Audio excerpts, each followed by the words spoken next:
주간의 주요 소식을 모았습니다. 미디어의 주간 브리핑입니다. 지난 23일 애플이 아이패드 미니와 아이패드 4 그리고 아이맥과 맥미니, 맥북을 선보였는데요. 세간의 기대를 모았던 아이패드 미니는 당초 예상보다 높은 가격으로 출시가 돼서 한때 그 애플 주가가 급락하기도 했습니다. 하지만 디자인과 편의성 등에서는 아주 좋은 평가를 받고 있습니다. 아이맥 또한 아주 얇은 디자인과 사양으로 인해서 이슈가 됐는데요. 이번 발표로 인해서 시장에서는 아이패드의 그 중고 거래가 7배가량 증가를 했다고 합니다. 그리고 그 중에서 70%가 아이패드 3인 것으로 드러났습니다. 특히 우리나라가 1차 출시국으로 지명이 돼서 되게 좋은 반응을 얻고 있는데요. 26일부터 예판을 시작하고요. 오는 11월 2일부터 정식 제품이 출시가 된다고 합니다. 26일이죠. 마이크로소프트가 윈도우 8을 공식 출시합니다. 윈도우 8은 직관적인 UI와 한층 빨라진 부팅 속도, 그리고 새로운 앱스토어 등을 자랑을 하고 있는데요. 하지만 그 파격적인 변화와 미완성 등을 이유로 비관적인 시선도 있는 게 사실입니다.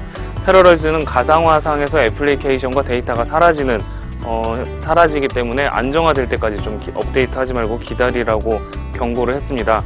그리고 이에 앞서서 인텔과 가트너 역시 부정적인 반응을 보였었는데요. 하지만 그 침체된 PC 시장에 활력을 불어넣어주길 기대하는 사람도 적지 않습니다. 과연 이번에는 실패와 성공을 한 번씩 반복하는 마이크로소프트의 패턴을 깰 수 있을지 지켜봐야 될 것 같습니다. 어쨌든 그 윈도우 8 기반 제품들이 하나둘씩 쏟아지고 있습니다. 지난 24일에는 삼성전자가 그 이파에서 선보였던 윈도우 8 기반의 PC 라인업 아티브 시리즈를 국내에 공식 발표를 했는데요. 태블릿과 노트북을 합친 스마트 PC와 올인원 PC, 그리고 태블릿 등을 선보였습니다. LG전자 역시 노트북과 태블릿을 합친 그 탭북, 그리고 올인원 PC를 출시를 했고요. 또한 26일에는 레노버, 29일에는 소니, 11월 7일에는 도시바가 각각 그 기자간담회를 열고 윈도우 8 기반의 제품을 출시할 예정입니다. 국내 모바일 포털이죠. 세티즌이 그 아이폰 5 구매 시 선호하는 이통사에 대한 설문조사를 진행을 했습니다. 그 응답자 3,395명 중에서는요, 64%가 SKT를 선택을 했고요. 나머지 36%는 KT를 선택했습니다.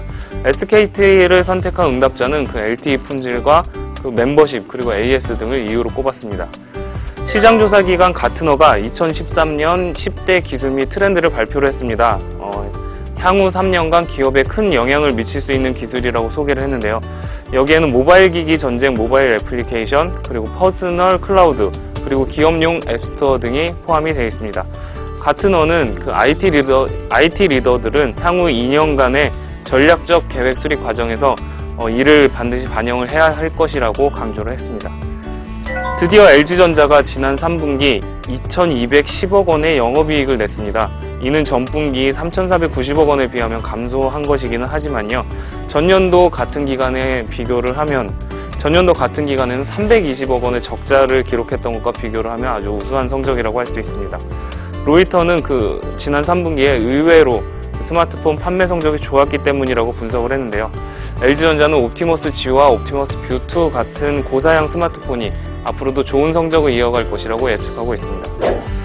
구글맵에서 독도의 한국 주소가 사라졌습니다. 현재는 그 불어 표기명인 리앙쿠르 암초로만 이렇게 표기가 되어 있는데요. 구글은 지난 19일 일본 측의 요구로 삭제했음을 시사를 했습니다. 해당 지역에 대한 중립적인 입장을 취하기 위해서 수정을 했으며 한국 주소를 복구할 계획은 없다고 밝혔습니다. 이에 대해서 우리 정부는 구글의 새 방침을 인정할 수 없으며 우리 정부가 부여한 주소가 표기돼야 한다고 구글 측에 강력하게 시정을 요구했다고 합니다. 모바일 메신저와 연동된 모바일 게임이 요즘 대세입니다. 카카오톡과 손잡은 그 애니팡, 그리고 아이러브커피, 캔디팡 등이 대표적인데요. 또한 그 97일 만에 1,000만 가입자를 확보를 했던 NHN의 메신저 서비스 라인과 버즐의 조합도 여기에 빼놓을 수 없을 것 같습니다. 또한 그 다음이 마이피플을 통해서 이 대열에 합류를 하는데요. 지난 25일 다음이 모바게라는 게임 섹션을 열었고요. 총 9개의 게임 서비스를 시작을 했습니다. 문화체육관광부가 고스톱과 포커류 게임이 사행성으로 변질되고 있다는 지적에 따라서 방지 대책을 발표했습니다. 1일 최대 베팅 규모가 1만원, 그리고 1일 10만원 이상이 이뤘을 때 48시간 이용 제한, 월간 게임머니 30만원 제한 등의 내용을 담고 있는데요. 문화체육관광부는 게임 사행화 등 사회적 문제를 적극적으로 대처하고 게임 산업 활성화를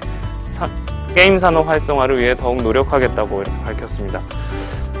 일단 셧다운제 같은 비합리적인 이런 정책도 함께 해결을 했으면 하는 바람입니다. 오늘로 예정돼 있던 나로 발사가 또 연기가 됐는데요. 하늘문이 열리는가 싶더니 아쉬움이 많이 남는 부분입니다. 오늘 준비한 소식은 여기까지입니다. 지금까지 미디어잇 한만영입니다.